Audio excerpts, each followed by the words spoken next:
Sürekli böyle kobra gibi olan. Böyle Ve bunun da esnaf deme.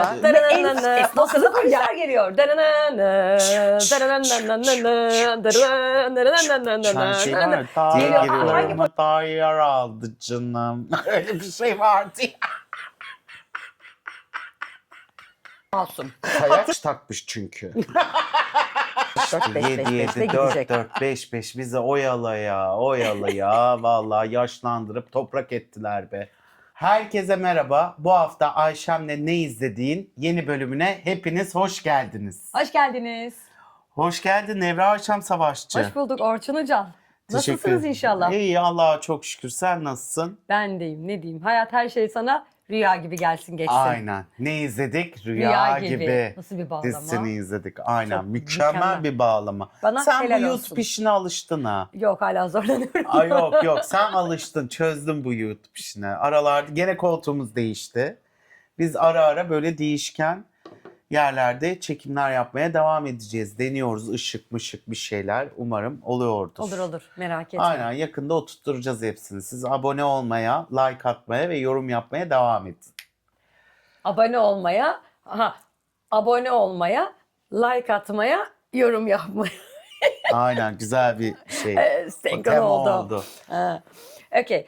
Hoş geldin Rüya Gibi. Efendim Rüya Gibi Seda Bakan ve Uğur Güneş'in başrollerini paylaştığı bir Show TV dizisi. Aynen. Biz birinci bölümünü izledik.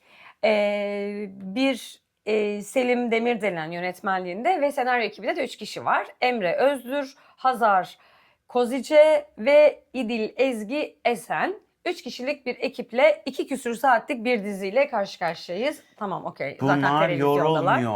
Yorulmuyor yazmaktan. Yorulmuyor. Her hafta bir sinema filmi yazmaktan yorulmuyor. Film de öyleydi. Yani Film. evet, Gerçekten film gibi gibiydi. izledik zaten. O kadar hep bir şey çıkıyor. Bir başlangıcı zaten düğünle başlıyorlar ve Şeyde fark çok ettin mi? hareketliydi. Evet, çok hareketli, çok mahalle hikayesi Evet. falan ama dizide aslında final olabilecek 3 tane kare vardı. Ha, burada bitirirler dediğin değil mi? Ha, evet. Bitecek galiba falan, hani sanki şeyden izlemiyormuşum gibi, hani bitmeyeceğini bilmiyormuşum gibi. İnsan bazen böyle kaptırırken şey oluyor. Final yapacak galiba deyip devam ediyor ama Evet. 3 ayrı final gördüm ben orada yani. Bir Gördün final şeyi vardı. ve izlettim yani Evet. ben o kadar beklemiyordum hızlı devam edeceğini, sıkılmadan oturacağımı. Son birkaç dizidir artık kaç dakika kaldı saymalarım başladığı için. Evet, bunda bir tık böyle şey olduk. Güzel, Neyse. akıcı bir diziydi. Aynen. Seda Bakan'ın eşi var. Neydi? Tarık Tarak. Tabii ki Tarak soyadlı olduğu için adam bir kuaför. Tarık Tarak kuaföründe kuaför çalışanlarından birinin düğün sahnesiyle açılıyor dizi. Düğünü hazırlıyorlar, gelin başını, Aynen. gelin tacını falan. Dakika bir gol bir, Tarık'ın yavşaklığını, çok özür dilerim küfür oluyor. Omurgasızlığını, böyle her ayıya dayı dediğini, Her çiçekten bal alırım mevzusunu evet, falan bize çok güzel işliyor yani böyle. şöyle bir cümle var. Kuaföre gidiyor damat. Evet. Gelin saçı benim annemin istediği gibi oldu. Merak etme, biz kimin arabasına binersek onunla konuşuruz. Adam da bu durumdan hemhal yani. Aynen, ve Celil çok güzel oynamış. Ha evet, Çok- Celil Aynen. Malçakan. Umarım doğru söylemişimdir. Çok güzel oynuyor. Tam bir adam. Yani gerçekten sınıflandırmak istemem. Bir kuaför dediğinde, hani deneyimlerime göre bu yaşıma kadar ne kadar kuaföre gittiysem genelde bu profil. Yüzler, tişört, kıyafet, altındaki Genelde pantolonu. siyah falan. Aynen. O takılar. İşte takılar, saçlarının o şekildeki, kendine sürekli bakan ve sürekli esnaf ve bunun da Bağlayamadı en karaktersiz. sürekli. Sürekli böyle kobra gibi olan. Böyle ve bunun da esnaf demen. ve en esnaflık yani Aynen, sonuçta. Mahallenin bir nice kuaförü. Evet, mahallenin nice kuaförü, bütün kuaför orada, bütün kuaför düğüne gidecek ve kuaförümüz Tarık'ın da eşi Aydan da Seda Bakan canlandırıyor. O da evlendikten sonra çok iyi bir kuaförmüş. Sonra Ödüller da falan ödüller almış. almış. Ödüllerden Ödüllü kazandığı kuaför. paralarla bu dükkanı satın alıp üst katlarında Evet. oturuyorlar. Evet, Buraları da Esra. kendilerine ekmek teknesi yapmışlar ve daha başarılı olduğu için adam da gün geçtikçe çocuğu olmuş. Sen buna bak et diye önüp pıstırdığı bir kadın. Ama bu yine böyle bir hayat felsefesi, manifestleri 7-7-7, 5-6-6 kendi hayalleri hala gitmemiş. Ben de bir gün kendi dükkanımı açacağım. Ama zamanın olduğunu bekliyor. İşte Evet, kızını gene de bir saç yetiştiriyor. yapma hevesi var ama Tabii Tarık bunu hep engel oluyor. hep beceremiyor. Sen benim yaptığım şeyi bozamazsın işte bilmem ne falan. Hep böyle bir madilik peşinde. Git kahve yap, git Adam, bilmem ne yap aynen. diye. Git şunu yap, bunu Bizim yap. Aydan'ım da dünya tatlısı. Tam bir hanımefendi. İyilik melakesi ki zaten öyle tarif ediyorlar. Aynen, Hanımefendi kanatları yok diyor. diye. Bir kanatları yok. Herkesin varına yoğuna koşturuyor. Tam Şebnem düğün Bozoklu günü. da manikür. Manikürcü. Onun kankası Fiko. Aynen. Ve kuaförde çalışan ağdacının düğününü Düğünün. izliyoruz aslında. Yani hazırlık aşamasına şahit oluyoruz. Evet. Evet. Sonra tam o kadar iyi niyet yani şeytanın karı boşadığı zaman der benim annem. Karı dememem gerekiyordu ama şey tabiri. Atasözü olmuş Atasözü o. tam o mevzu anında bir tanımadığı biri geliyor. Saçlarını çok kötü yapmış. Dur dedi ben de saçını düzelteyim diyor. Hiç de para almıyor. O kadın da bu kocasının Tarık'ınla buluşacağını öğreniyoruz biz mesajlardan. Evet. Ve ona gel boş otelim var bilmem Bir ne diyor. flört mesajında kalacak yerim yok diyor kız. O da Evet, diyor diyor ki ki, kalacak yer bende. Sen rahat ol ben her şeyi hallederim diyor. Otel Bizim tuttum Tarık. diyor. Boş ev var diyor. Ay aklıma soyadını görünce geldi. Okan Bayülgen'in bir tane var ya. Taraklarımı tayyar aldı canım. Öyle bir şey vardı ya. Hatırladım. Tarak alıyorduk böyle markete gidip 20 tane falan. Taraklarım tayyar.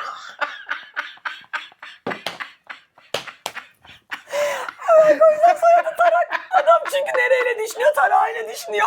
Aynen. Direkt dramatürji yapıp hemen bağdaştırıp oradan tayyara geldik. Sonra da dizide bir baktım. Hakikaten öyle ya. Adam tarakçı çıktı. Tarağını almış yürüyor adam herkese. Bütün gençlerde. Ve içeride de çalışan biriyle de birlikte bu arada. Tabii hatta esnafa gidiyor. Beni uzak yerlere gel diyor. Herhangi biri görürse bana Aynen. şey yap diyor. O da diyor ki abi diyor senden öğreneceğimiz çok şey var diyor. Garson kardeşim. O da şişiyor tabii bir erkek olarak. Tabii ki diyor ya. Horozlandı. Hemen horozlanıyor. Ama avlandı. Aynen. Avcı. Sen hemen avladı onu. Hemen avladı. Çiğdem karakteri vakti zamanında onun evlenmeden önceki sevgilisinin kızı oluyor. Ve yetimhanede büyüyor onu doğururken annesi vefat ettiği için. Kovuyor. O da geliyor. Ve tayyarcığımın ablası var bir tane şeytan. Çok tatlı. Şeytan Adı neydi ablası. karakterin? Hayriye Hanım. Devrim Yakut canlandırıyor. Ay böyle bir tatlı kadın görmedim ya. İnanılmaz Yemin iyi. ediyorum gerçekten. Ya bu arada kadro çok iyi oynuyor yani. Aa, ben o kadının her mimiği nasıl, çatır çatır nasıl oynuyor. Orada nasıl oyunbazlık yapacak. Efendim bir olay Evet. oluyor. Anında üretiyor. Bu kadar hazır cevap. Aynen. Yani izlediğimiz kadarıyla ki anladığım kadarıyla geçmişte de böyleydi. Tabii yani Aydan Hanım'ımız da uyutulmaya has herkese inandığı için işte herkes karşısındakini kendisi gibi bilir olduğu için Aydan da bütün karşısındaki bizim bu oyunlara... temiz yüreklilerimiz, bizim bu iyi niyetli insanlarımız bu ülkede çok zor yaşıyor. İmtihan veriyorlar yemin ederim. Her şey onların başına geliyor. Her bir şekilde onlar. Ne olacak be bu temiz yüreklilik? Ne olacak işte doğayla 7-7'de de 4-4-5-5-5'le İşte gidecek. 7-7-4-4-5-5 bizi oyala ya vallahi yaşlandırıp toprak ettiler be. O tarraklar da geziyor oralarda. Ayşem kolum çürüdü. Kolum çürüdü mosmor oldu kolum. Bir şey olmaz iyileşir. Bir şey olmaz iyileşir. Sonra Goren diyecek ki kim morarttı koluna. Hiç Ayşem'e vurma. Kamera kayıtları var ortaya Aynen, çıkartırım deseydin. YouTube kanalımı veririm abone olun diye. Abone olun yalnız. Ay Allah'ım sonra Sonra kız da tam düğün günü herkesi basıyor. Ben Çiğdem bütün gerçekleri söyle. Benim annem hamileydi. ilk önce karşılaşıyor ya babasıyla. Babayla karşılaşıyor. Sen Baba benim da babamsın diyor. Baba şoka giriyor falan. Senin diyor bütün şeylerin bende var diyor. Ayık ol diyor. Evet. Mesajlaşmalar, Hacklemiş. onlar bunlar, onları biliyorum, tanıyorum. Şunu şöyle yakalarım, bunu buradan yaparım falan. Kız böyle döküyor yani. Sonra da diyor ki bana para lazım diyor. Niye? Para lazım deyince bizim Tayyar da hemen Sıvışıyor. sıvışıyor. Hadi yere git, kimse inanmaz falan filan diyor bizim delikanlımız. Sonra da Libido. Libido geziyor. Sonra gerçekten gidiyor. öyle geziyor. Aynen. Libido böyle geziyor mahalle. Gidiyor mahalle şeyine, dükkanına. Sonra kız geliyor. Ha şimdi. Ve olaylar başlıyor. Kız da yanlışlıkla, çok özür dilerim, gelecekteki sevgilisinin kolunu bıçaklıyor. Gelecekteki sevgilisi de Dur polis. kız bir geldi hemen olayları atlıyorsun Ay sorry. aşağı. Efendim, kız Geliyor. geldim. Çat Dedi ki- diye bir tane dükkana taşı atıyor. Ondan önce sebebi var. Ha. Ben Bak. diyor yukarıya sesleniyor. Ah Haydar Hanım diyor. O benim babam diyor. Sizin de şeydeki Melis Düğün mi? gününde. Düğün gününde aynen. Düğün gününde Davul anamı zurna diyor gelmişken. kovdunuz diyor. Ha, Anam o diyor. düğün günü. Düğünler karıştı. Beni doğururken öldü diyor, öldü. Sizsiniz Anam mi diyor besilisiniz hastaymış. diyor. Siz diyor böyle yaptınız, o yüzden de diyor biz şimdi ben yetimhanede büyümek zorunda kaldım. Seni de bu kocan şunla aldatıyor diyor. Kuafördeki çalışan bir tane kızı gösteriyor. Yamak galiba ya da bir şey, çırak bir şey. Tam bilemiyorum. Oralar bende tam oturmadı. Çok hızlı geçti orası. Sadece kızın güzel, genç, Evet. çıtı pıtı, sarışın bir tip olduğunu görüyoruz. Ondan sonra onunla aldatıyor diyor. Hayır diyor, yalan diyor. Dükkana sonra camı bir vuruyor. Dükkan Dükkan iyice vitrin şıngır şıngır şıngır şıngır iniyor. Aydan melekleri çıkmış bir vaziyette, büyük bir şok olmuş. Kanatlarıyla böyle falan kapının orada şey yapıyor. Adam Aşağı iniyor hemen. hemen Devrim Hanım giriyor oraya. Falan filan diye böyle. Tabii. Görünce çok Telefonla tatlı. aradı diyor. Telefonla annem sizi aradı diyor. Kuaförü diyor. Siz diyor öyle ya dediniz, böyle yaptınız. Şunu yaptınız falan. Aydan diyor ki benim haberim yok. Bu zamana kadar hiç ayılmamış Ben Aydan. hiçbir şeyden Hiç. haberim yok. Fiko da ayılmamış Aman kankası. Tanrım. Şebnem Bozoklu da aymamış. Şebnem Bozoklu da yani hiç aymamış. 20 Şebnem küsür Bozoklu sene da çok, çok tatlı tatlıydı. oynuyor ama. Tam bir göbek Şebnem atma. Bozoklu'ya Taytları falan. mahallede var olan bu mahalle karakterleri çok yakışıyor bence. Hmm. Yani hani eskiden Uğur Yücel'le de Ne dizisi oynadıkları. vardı, ilk Evet. çıktıkları dizi. Şebnem Bozoklu'nun o şeyleri, zengin kadını da güzel oynuyor. Öyle ayırt etmeyeyim ama mahallede böyle mahalle esnafından böyle tam mahalle kadını Daha rahat dediğimiz. ediyor sanki evet. o roldeki Sanki hikayesinde evet daha rahat güvenli ediyor. alanıymış gibi orası biraz. Hani cepten yemek anlamında Değil. söylemiyorum. Elindeki Ama bütün şeyleri, evet. malzemeyi daha rahat döküyor. Şebnem Bozoklu çok rahat döküyor orada. Sadece benim neyse bir rahatsız olduğum bir oyuncu var dizide. Bakalım tahmin edecek misiniz bir yorumlara şu an. Haydarin Narin, narin, narin, Neyse narin. mevzu Neyse. dükkan yakılıyor. Tabii ki dükkanın yıkılmasıyla ekmek tekneleri, bizim Seda Bakan'ın da başından aşağı kaynar sular dökülüyor. Seda Tabii. Bakan da yıkıldı. Seda Bakan aşağı iniyor. Kızları var. Sezen tabii ki bir kuaförün kızının ismi Sezen Aksu, sevdiği için Aynen, büyük ihtimalle tabii. seven. Dükkanda Yıldız Sezen Tilbe Aksu seven. çala. Belki bizimki de Sezen Aksu olur Öyle geldi. diyorlar. Ya Yıldız Ozan olur konur. diyorlar. Ya Yıldız olur, ya Sezen olur, ya da Sibel olur. Öyle bir şeyler. Aynen. Neyse ondan sonra kızı içeri sokmak durumundalar. Fiko diyor ki ben kızı götürürüm diyor, Şebnem Bozoklu. O bende diyor. Alıp onu oradan götürüyor. Sonrasında işte gerçeği, Seda'nın oraya bir tohum düştü. Gerçekler filizlenip Seda'nın böyle bütün gerçeklik ağacı büyüyor Seda Bakan'ın Sedacığım, içerisinde. yani yıllardır nasıl tohum düşmedi de, yani adam zaten bas bas bağırıyor ben tayyarım diye. Yani hani sen nasıl bunca yıl, neyse sinirleniyorum. Tapuları da vermişsin zaten, hepsini ev hipotek ipotekli, ettirmiş. Dükkan ipotekli. Tabii gene para. Adamın Çıkar. kumar borçları var. Kumar borcu var mıydı Tabii adamın? kumar oynadın sen diyor. Kumar borçların var, ipoteklisin diyor. Kahvede Kumar takılması. borcu olduğu için mi? Ben Ev oraya ipotekli, para atlamışım. kazanmış. Ha, Yanlış tamam. para kazanmış. Para kazanamadığı için ev ipoteğe Hayır, vermiş. karıda kızda yediği için O da bütün var. paraları, ben kumarı Ama yapmadım. bence yakıştırdık biz. Bence çok Ha güzel karı olur. kız ha kumar diyor Ayşe. Aynı şey diyor. Ya biri işte Şirazesi kaydıysa kısmet işte. Aynen. Ondan sonra neyse Seda. Tayyar Black Friday'de indirime girmiş.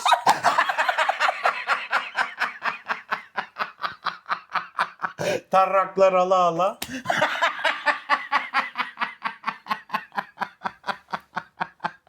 Muhteşem bir köprü kurduk biz Tayyar'la.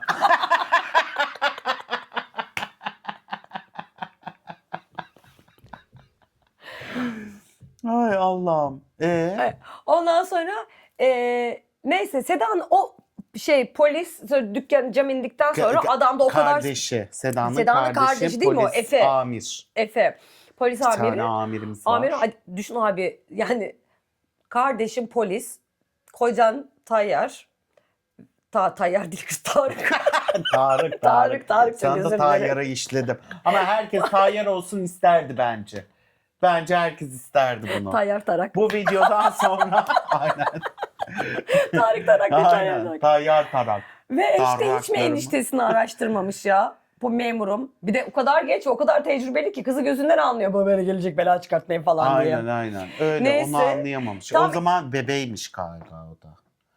Yani sonuçta Mezun olur olmaz böyle bir evlendiklerinde- statüye mi geldi yani? Eniştesini hiç mi görmedi? İnsandan anlıyor ya. Hayır bebeymiş diyorum. Tecrübesiz anlamında Yok diyorum. anladım ama şimdi adam kaç yaşında? Tarık eniştesi. Yani insan eniştesini bir yaştan sonra bu benim eniştem böyle bir hatlar karıştırıyormuş gibi. Bu 40 tilki dönüyor yalan anlamıyor. Yani bu kadar böyle anlayamaz Anacığım mı? ergenden nereden Yok anlayacaksın? şu Sezen'i anda görmüyor şu anda musun? anlamaz mı mesela? Şu anda anlıyordur canım. Anlıyordur da hiç Ayıkıyordur mi da ayıkıyordur? ablasının mutluluğu için susuyordur Gerçi belki. onun etrafında dolaşan bir tane kızı vardı bulmuş Efe'yi yaralarını şey var sarıyor ya. vesaire. Halanın kızı. Ha, halanın kızı. Halanın kızı odanı yeşilleniyor. Halanın kızı da Flört fena. ediyor, flört Efi. ediyor. Efe'ydi değil mi? Efi. Bir şey oldu mu Efi? O kem gözleriyle yiyor çocuğu. Kem gözleriyle nasıl yediğini gördük. İlişkiler ağı sonrasında şöyle devam ediyor. İşte Efe halanın kızı ve Efe flörtleşiyorlar. Ondan sonra Çiğdem Tarık'ın bir kızı tam Tarık'ı cam kırdıktan sonra coşuyor. Alıyor eline cam parçasını. Tam Tarık'a götürürken bizim polis memurumuz Efe ortaya geliyor. Elinde böyle kalıyor tam kalbine bastıracak. Lan diyor tak diye koluna kesik atıyor. Canım sakin. Koluna kesik atıyor. Seni gebertirim diyor Seni babaya. Tayyara diyor. Benim için Tayyar o. Sonra Evet. efendim onu öyle dedikten sonra da mevzu neye dönüyor? Yazık benim polis memurumun dikişleri dikiliyor. Kolunda azıcık bir dikişlik yok herhalde. Ama Yani çok bir güzel şey- çıkartıyor. Çat diyor. Yavrum ya. Bir şey olmaz. Sen benim mucizem Bence misin? onların Delikanlı. arasında bir şey olacak. Herhalde suçlu kadın ve Sen polis memuru Aynen. hemen onlar orada bir çiftimiz Ha. o. Tabii ki Seda Bakan'ın bir taraftan bahtı yıkılırken diğer taraftan hem tahtı yapılıyor hem ikinci bahtı yapılıyor. Ama bu sefer illegal yollarla. Evet.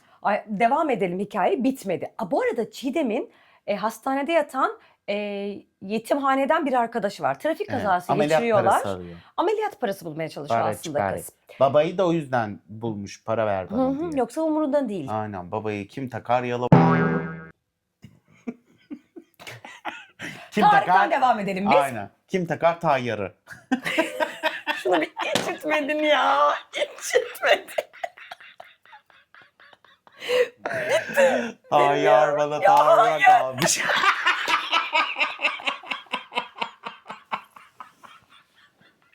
Canım. Mükemmel bir karakter değil miydi? Ne kadar özgündük ya o zamanlar. Neyse. Celil abi. Nerelere götürdün bizi Celil abi? Evet. Nerede kalmıştım? Neyse işte. Mafyaya. Polise bunu geliyor ki içeri alacaklar. O da diyor ki defol burada gözüm görmesin seni falan filan diye gidiyor. Ondan sonra bizim Seda da boşanmaya karar veriyor kocasından. Şükür. Sezen Şükür. tabii heyleniyor. Ergen enerjisi. Sezen diyor ki bak sen diyor 40 yıllık 20 yıllık kocanı nasıl anlamazsın diyor. Birden de Sezen anneye bağırıyor.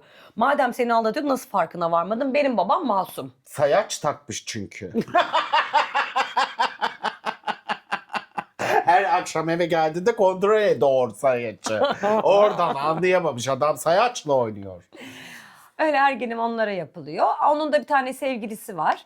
Bunlar da vakti zamanında arabayla gezerken birine çarpıyorlar. Sevgilisi de büyük bir ihtimalle hastanede hasta bakıcı.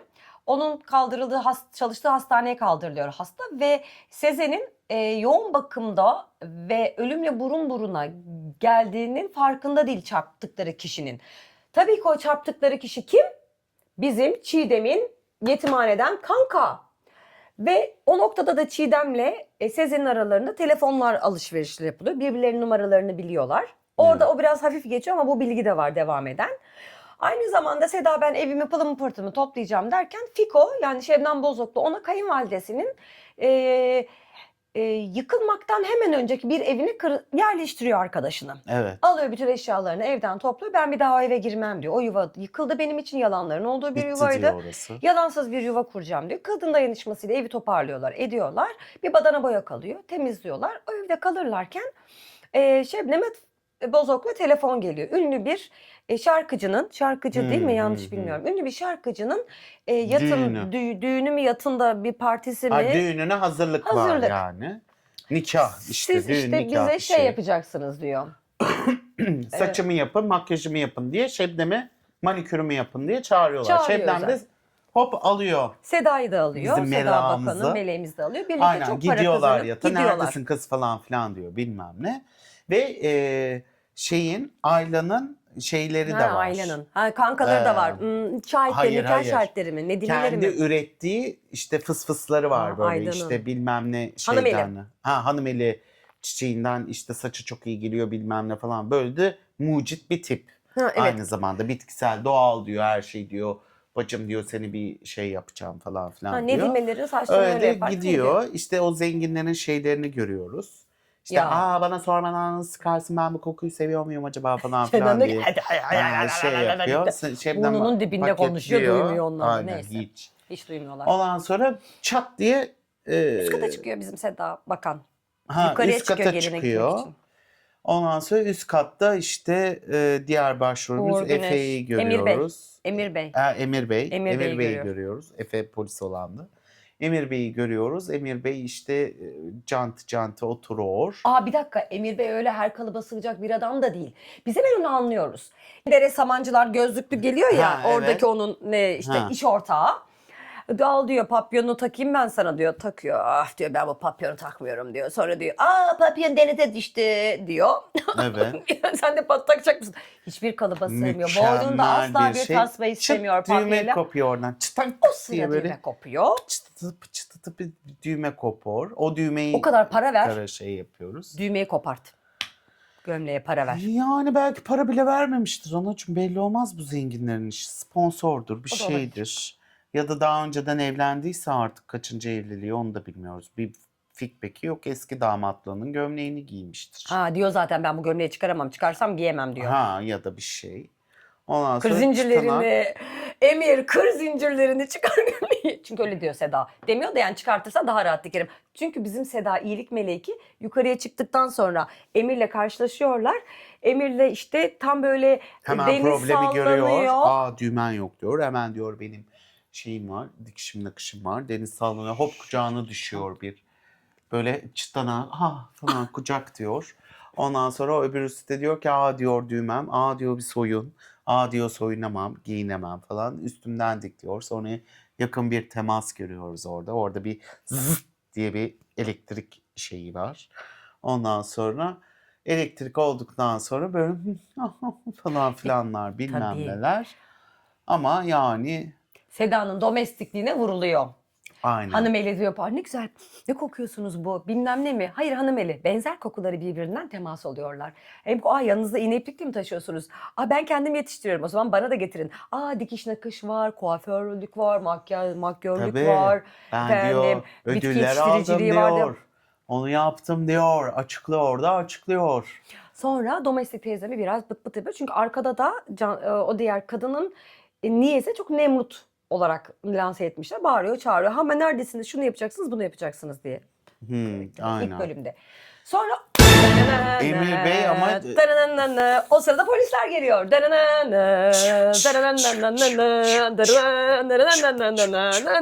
Geliyor. giriyorlar. Hangi polis geliyor? Efe geliyor. Ya kardeş başa bela. Ayda'nın kardeşi Efe geliyor. Abla siz ne arıyorsunuz bunlarla? Bunlar böyle iyi İşte biz şeyli de şey değiller yapıyorduk diyor. falan filan. Arama yapıyorlar. İşte boşaltıyorlar yatı. Hemen buradan ayırın diyorlar. Siz buradan hemen uzaklaşın. Aynen. Sizin adınız bu insanların adıyla yan yana gelmesin diyor.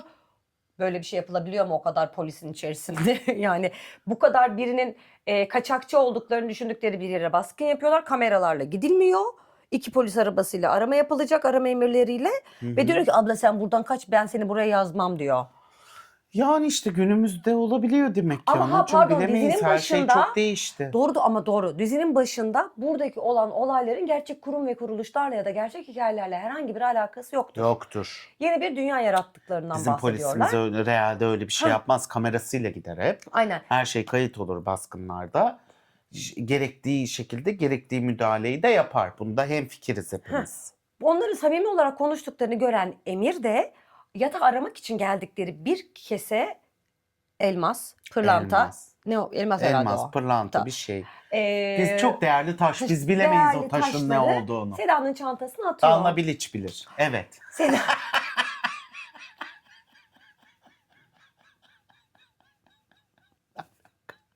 Aklıma sürekli Tarık. bir çağrışma. Tayyar. Evet. Sonra işte Seda Bakan'ın evine gidiyor. İşte diyor ki açıyor çantasını. Aa diyor bu ne? Bir döküyor taşları. Ondan sonra çat telefon. Gizli Evet. numara. Hem de nerede açık arıyor? numara Ya değil. ekmek arası. Bizim mafyamıza, çok mafya değil kaçakçı. Ekmek veriyor.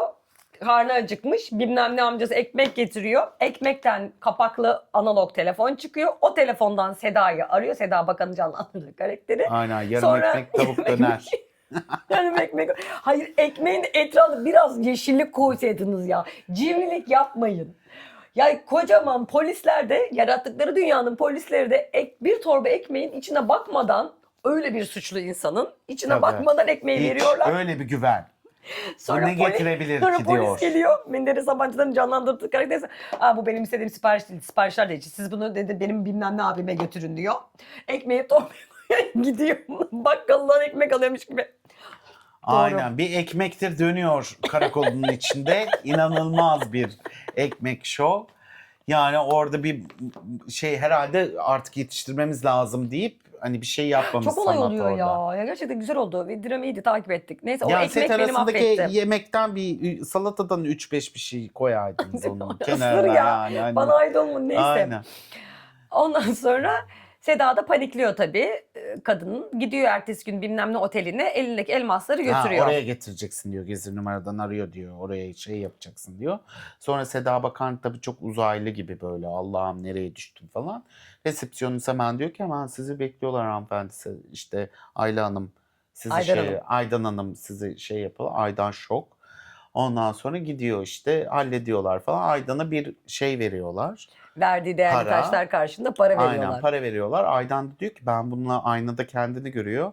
Ben bu çantayla hemen para olduğu anlaşılır diyor zeki kadın. Ya abi o çanta Gidiyor sonuçta orada. yani baktığında ben kuaföre gittiğim için abi kuaförlerin de çantaları var, tarak çantaları.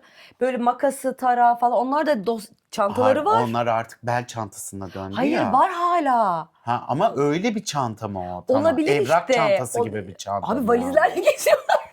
Yani bilemiyorum. Ya o kadar ona ne şahit gerek var? olmadım. Ona ne? O Ya mevzuya ne ufak gerek bir var? nüans yapmış. Orada spa'ya işte şey paraları koyuyor. Otelin spa çantası. Aynen. Hangi spa'nın çantası var bu arada?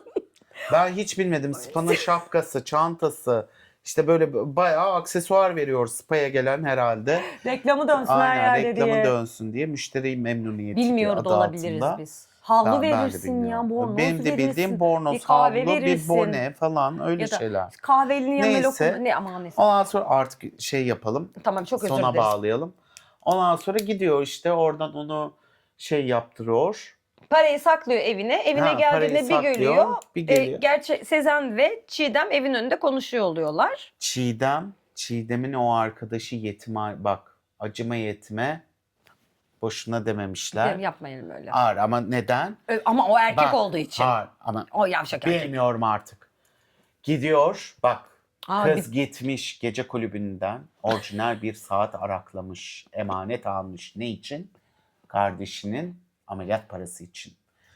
Doktor da yetimhaneden bu arada Bence gidiyor. doktor. Bence doktor Çocuğa fake diyor çıkacak. ki çöz bunu diyor. Çocuk bozduruyor şeyi saati.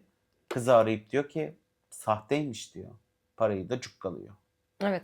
Bence o doktor da sahte çıkacak. Doktora sokak ortasında para verilir mi? O ameliyatı yapacak doktor değil. O Doktor hastaneye nasıl yapacak. sahte çıksın be hastanede çalışıyor yani. Ama onun yetim olduğunu bilmiyor. Yani Hayır. yetim olduğunu düşünüyor. Aynı hastanede hasta bakıcıda çalışıyor. Bunlar para bulacaklar. Sen parayı al bunlardan diye yapabilir yani. Ameliyat için başka Ha. hastane. Çünkü sokak ortasında verilir mi yani? Ama diyor ya ben gideceğim diyor. Ben yatırırsam şüphelenirler. Sen yatırırsan şüphelenmezsin. Senin bir kariyerin var diyor. Artık oradan da Doktor mu? bak, Doktora para mı oradan veriyorsun? dram çıkarmayın. Oradan. Doktora para veriyor işte. Tamam işte yatırsın diye hastaneye. Yavrum niye? Çünkü o aranıyor. Ama hastanın adına veriyor. Ya başka hastanede ameliyat olmayacak mı o? Hayır o hastanede olacak ya. Ama yanındaki diyor ki sen bu hastanede iyiydin. Başka hastaneye gittiğinde Daha pahalı. özel hastaneye gideceksin. Daha Bilmiyorum fazla oluyor oralar diyor ya ben de yanındaki. oturmadım. Çok umurumda değil. O doktorun puşluk yapmasını buraya. da istemiyorum ben. Hayır istemiyorum. Ben istemiyorum. Çok üzülürüz. Neyse ikinci bölümünü Çok üzülürüz doktor hanım. Neyse. Ondan sonra işte bunlar buraya gidiyor. Sonra Aydan'ın evinde buluşuyorlar. İşte Sezen'le Çiğdem. Kardeş olduklarını böyle şey yapıyorlar. Horozdan korkuyor. Tabii yetimhanede büyümüş kızımız hemen horoz mu? Ha, ben de diklenirim falan filan. Orada şey yapıyor. Sonra sen al git kadının çantasını çal. Bütün paraları aldı. Bütün paraları aldı 500 euroları. Gitti bütün sokakta yaşayan çocuklara waffle Dondurma. ısmarladı. Öyle bir koca gönüllü. Waffle ısmarlıyor bütün çocuklara. Zaten bir şey vermese olmaz yani. Aynen o doktora verdi esnada. parayı. Sonra diğerine diyor ki benim kaçmam lazım diyor. Çünkü mafyadan olduğunu anlıyor paranın. Mafya değil. Kaçakçılık. Yani illegal bir para olduğunu illegal bir para olduğunu anlıyor. O arıyor yetimhanedeki diğer arkadaşını. Gel diyor benim diyor pasaportum falan heyecanlı diyor. Ya bu dizinin Şey sahnesi çok komik değil mi? Çocuk işte gidiyor diyor para buldum işte sana vereceğim beni. evet çağırıyor. Bulgaristan'a götür diyor. Sonra kaçarken polislere diyor ki turist Dur, taklidi bir dakika, yapıyor. o çok komik Berbat abi. bir İngiliz. Berbat bir İngilizce değil. Okey. Hayır bizim berbat için de bir İngilizce anlamında değil. Berbat bir hani şey yetimhanede bu kadar öğrenmiş. hayır öyle. Onu demiyorum Ne diyorsun ya. be? Polis memurunun hemen böyle yabancı olduğuna inanması İnanması. onun. Bir de çünkü Hiç sorgulamadan. yolun kenarında Aynen. çalılıklardan bir kadın çıkıyor. Çalılıklardan bir kadın çıkıyor. Otobüs ve diyor durağına ki, beni götür. benim yolumu ben yolumu kaybettim beni otobüs durağına götürün diyor. Polis de diyor Jandarmanın ki arabasına biniyor gidiyor. jandarma Ay şey olmuş. kolyeme yapıştı. Anacığım şu kolyeyi artık Zor, takmasam mı? zor oluyor çıkması. Ay, ha bir kere taktım ömürlük diyorsun. Bu da Eskiyene böyle bir kadar. kadın. Sarı artı gidene kadar. Neyse orası komik bir sahneydi. Gerçekten ya. Hakikaten çok komikti. Yani patikalardan falan kaçıyorlar birbirlerinden. Bu arada Çiğdem kandırıyor onu. Al diyor bu senin paran diyor. Hadi gel diyor. Önce parayı ver diyor çocuk. Tekneyle yanaşıyorlar. Tabii ki tekneyle Orayı yanaştığı bir anlatacağım yerde. mı? Ha tamam. Sonra o paraları alıyor. O da Hevesli. hadi git. Anlatmaya çok hevesli bugün. Git diyor da, çok İnanılmaz. uzun bir dizi. Hadi git diyor. Tamam diyor. Şşt diyor kaptan gidelim ben diyor. Oradan başka bir kaptana bağlayacağım. Şşt diyor kaptan gidelim ben diyor. Kız diyor ki nasıl? Ben geliyorum gidiyorum. Ha diyor. Bir açıyor torbayı. İçinde kıyafetler var. O da diyor ki ben abi çok güzel küfür. Çok güzel küfür. Senin Gufur. doğum küfür. Çok güzel gufur bu. Kızım şöyle ben senin doğumunu müjdeleyen leyleklerin yoluna öyle bir küfür söylüyor. İnanılmaz. Çok güzel bir küfürdü. İnanılmaz büyük bir yaratıcılık yani. Çok iyi, çok Ben iyi. sevdim. Evet. Senin Aynen. gelişini haber veren leyleklerin gittiği yola. Dizi bende bir kırılma anı yaşattı. Misal? Ta ki kaçakçı gelene kadar. Kaçakçıyı gördükten sonra bir kırılma anı yaşadım ben dizide. Sonra işte ben artık böyle uyudum, hani bilmem ne. falan gibi izledim. Ama tekneden biz umutlandık. Tekneden bir şey. Çünkü ilk biz Emre Bey miydi? Tekneden Dur mi şimdi. umutlandık? Emir Bey bu Çiğdem'in saat arakladığı gece kulübüne geliyor ya. Ha, öyle yatıyla mi? geliyor. Yatıyla Onu bilmiyorum, geliyor onu kaçırmışım. Emir Bey. O anda Emir Bey içim yatıyla geçmiş geliyor. olabilir. Dizinin ortalarında işte. Dizi çok uzun çünkü. Emir'le yata geliyor. Yatın en ucunda duruyor. Artık oranın adı neyse ben bilmem. Duruyor. Tekne yanaşıyor. Yat dedim tekne mi? Neyse. Yanaşıyor taşıt. Taşıt yanaşıyor. Taşıt. Tır yanaşıyor. Arkada bir Deniz taşıtı. tekne. Tamam olur. Deniz taşıtı Deniz yanaşıyor. taksi. Taşıtı yanaşıyor. Ve adam Sandal. sanki kaldırımdan yere iner gibi ya da yerden kaldırıma gider gibi tak deyip yürümeye başlıyor. Ama öyle bir Ortaköy rengi, öyle. Öyle. Ben E, ama hayatım- böyle gidiyor. Ama eskiden de şöyle Karayip düşün. korsanlarındaki tip gibi. Suada'nın açık olduğu ya da Reyna'nın açık olduğu zaman oradaki hani şeylerde pıt diye hemen inerdin. Bebeğim böyle mi beklersin, ben geliyorum, Emir geliyor. Çünkü oranın sahibi yani, o yüzden önemli bir Ama geliş haber öyle olması. bir raconu vardı. bir racon, şey vardı. raconu Zengin kesmiş. hayatı. Ben de Biz- şuraya racon yazıp keseceğim. Aynen. Ondan sonra işte elmas bilmem ne zart falan derken kız aldı parayı bilmem ne. Kız geliyor diyor ki işte Aydan'a sen diyor işte parkta buluşalım diyor, vereceğim diyor. Para nerede diyor, para yok diyor, öyle diyor. Sonra kadın hayali olan dükkanı satın almış kız. Onunla böyle bir anda şoka giriyoruz. Satın aldıktan sonra da işte Emir geliyor falan filan. Emir diyor ki nerede benim param? Yok. İşte Var, buraya nerede gömdük dükkan? diyor. Ondan Abi sonra de racon kesiyor bizim Çido. Çido dedikleri için dizide öyle. Çiğdem racon Ha, kesiyoruz. Senin aynen. paranı nereden biliyoruz. Polislere söyleriz. Çat. Hemen kızın fotoğrafları geliyor Aydan'a. Hemen nerede oturdukları biliyor. İşte tartaklamalar, vıdır vıdırlar, dükkanı tabii kaçakçımız dağıtmışlar hemen falan. araştırmalarını yapmış. O kadar kibar ki. Allah'ım, böyle bir racon kese o kadar kibar.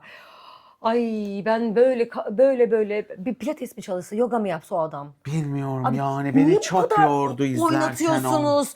Onun sahnelerinde Evet izlerken çok Enerjim yoruyor. düştü. Aşırı yoruyor yani. Ya da diğerleri çok yüksek. Çocuğun enerjisi normal. Diğerleri çok yüksek. Bilmiyorum. Bilmiyorum ama yani oyunculukta nedir? Ensemble dediğimiz şey eşitlenmek ve aynı şekilde oynamaktır. Hani bir dili, ortak dili yaratmaktır. Ortak dili yaratmaktan kastım onun mafya olup onların mahallede yaşayan bir insan olduğunu anlatmak değil. Yani işte kaçakçı olduğunu. Hani onların enerjisi bir tık yüksekse onun da enerjisi mafya kaçakçı olarak enerjisi yüksek olur ama adamın TSM dinleyerek enerjisi o kadar çok düşük ki böyle yani bizim de içimiz çekildi böyle kanımız şey oldu falan. Yani benim özellikle böyle kanım çekildi izlerken. Türk sanat müziği dinliyor olabilir Onların ya. çok şeylerinden enerjisi şey Türk sanat müziği ne alaka Çok ya? kibar. Türk sanat müziğinde Beğenenli. hareketli bölümler de var Ayşem. Hareketliyi dinlesin o zaman. Azıcık da bir çalgı çengi dinlesin yani. Türk sanat müziğinde herkes böyle put gibi durmuyor. Ya sanki işte o Korosu bile eğlenceli Türk sanat müziğinde. aynı Beynel Milal diyecekmiş gibi. Çok Ay, teşekkür bilmiyorum. ederim Aydan Ondan sonra Hanımcığım. bunlar böyle konuşurken falan filan bir ortak noktaya bağlıyorlar galiba. Ben onu tam kestiremiyorum. Benim bir planım İkinci var bölümde göreceğiz diyor onu. ve gidiyor. Artık o dükkanı işletiyorlar mı? Aynen. İşte oradan mı döndürecekler paraları, aklayacaklar, Bakalım. ne yapacaklar, ne Umarım edecekler bilmiyoruz. dizinin uzun soluklu olur.